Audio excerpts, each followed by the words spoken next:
você recebe que os seus pais são os grandes, eles doam, você recebe e não tem uma desordem do filho ser, entre aspas, o grande, quando você recebe, você tem pra você e você tem pra dar.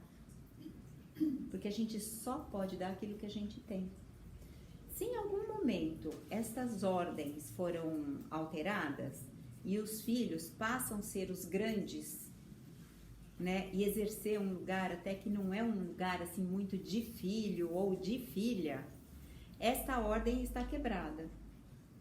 Este buraco fica estabelecido nas relações. Esses emaranhados, eles vão crescendo. E aí, o que acontece? Eu não recebi, não tenho pra mim, o que eu vou dar então? Só posso dar o que eu tenho, mas eu não tenho. É a hora que a gente começa com as barganhas. É tipo assim, eu não gosto de mim, então eu preciso de qualquer jeito que alguém goste de mim.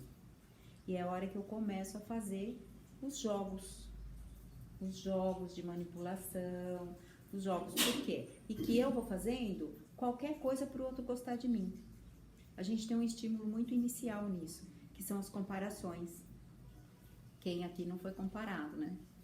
Desde aquela comparação simples, a mãe desesperada para fazer a criança comer, que a bicha não quer comer de jeito nenhum. Ah, sua irmã come. Ah, você viu? Não sei quem come tudo. Quer dizer, esse já é um convite para a criança sair dela. Né? Por alguma razão ela não está comendo. Ou porque ela está doente, ou porque o apetite dela não está combinando com aquela comida, ou porque ela quer chamar a atenção, também tem essa possibilidade. Ou porque o alimento é o que nutre ela e ela não está se sentindo nutrida em algum lugar afetivo, então ela começa a puxar pelo comer, ou tá desentalando coisas e comendo muito, tudo isso, né? Aí vai para comparação. Aquilo que é uma demanda para a criança passa a ser uma ameaça. Tipo, nossa, minha irmã, meu irmão, minha prima, o amiguinho, a minha mãe gosta mais dessa pessoa do que de mim. E aí a criança já sai dela. A criança, no caso, aquela é dentro de cada um de vocês, né? Não é a criança, né? Aquela que você conhece. A nossa criança, né? A gente já sai desse lugar e já vai para um lugar de tentar ser algo para ser aceito. Nessa hora que a gente cria um tal de um eu, que chama eu idealizado, que no Password que a gente estuda isso, né? Um eu que a gente cria para ser aceito, né? A gente cria esse eu para poder ser aceito. Porque de tudo, a gente precisa se sentir pertencendo. Aí a gente já entra numa outra lei da constelação, que é a do pertencimento. Assim, de cara, todos pertencem. De antemão, todos nós pertencemos, né? Ou bem, ou mal, ou diferente daquilo que você queria, ou não importa, nós pertencemos à nossa estrutura familiar, né? Mas, de um modo geral, a gente não se sente muito pertencendo, né? Então, a lei do pertencimento diz, todos pertencem, mas vai dizer isso para sua sensação. Quando você vê o teu pai, a tua mãe, olhando para o seu irmão, para sua irmã, ou até mesmo para o seu pai, com um olhar que ela não olha para você.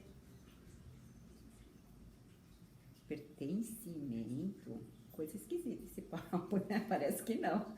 Então, quando a gente também está falando das leis, a gente está falando dessa necessidade de pertencimento, que também trabalha a constelação. Quando você está dentro do seu sistema familiar, dentro da sua estrutura familiar, eu sou a filha, eu sou a pequena, mesmo sendo adulta. Nesta relação pai e mãe, eu sou a pequena. Eu sou a primeira, segunda, terceira, não importa. Eu tenho que saber onde é o meu lugar. Outra coisa que também confunde um pouco do meu lugar é quando tem abortos que a gente nem sabe. Alguns abortos, eles não são mencionados. Então, parece que você é a filha mais velha, por exemplo, ou o filho mais velho. E não, teve um aborto antes. Nesse caso, não faz diferença se foi provocado, se foi espontâneo. É difícil porque parece que você nunca está no seu lugar. né? Então, quando você não recebe o que você precisa, você já começa a se superar e querer ser adulta antes do tempo, adulto antes do tempo, para poder ser alguma coisa que eventualmente você não é. Eventualmente você está substituindo um ancestral seu. Eventualmente você está numa repetição, né? Que a tua mãe não sentiu isso, a tua avó não sentiu isso, e só repete, né? Então, quando você pode olhar o que tem dentro da tua constelação que está em desordem, você pode organizar, né? Se organizar internamente com o conteúdo externo, né? Então, e aí também tem as ordens da ajuda. As ordens da ajuda são alguns aspectos interessantes que eu fiz um módulo de violência velada e ele dizia assim, sempre que você quer ajudar alguém, você já não está ajudando. Porque eu querer ajudar é eu colocar o que é meu na sua história. Um pouquinho até arrogante, né? Eu vou te ajudar. E isso impõe uma superioridade. Eu vou te ajudar, logo você é menos do que eu. Só que se eu te ajudo, como eu me sinto menos, eu não me sinto pertencendo, né? Eu não me sinto amada, né? Todo esse conteúdo, se eu ajudo o outro, eu sou bacana, né? Aí me dá um senso de importância. Aí também a gente faz um pouco de distorção na ajuda.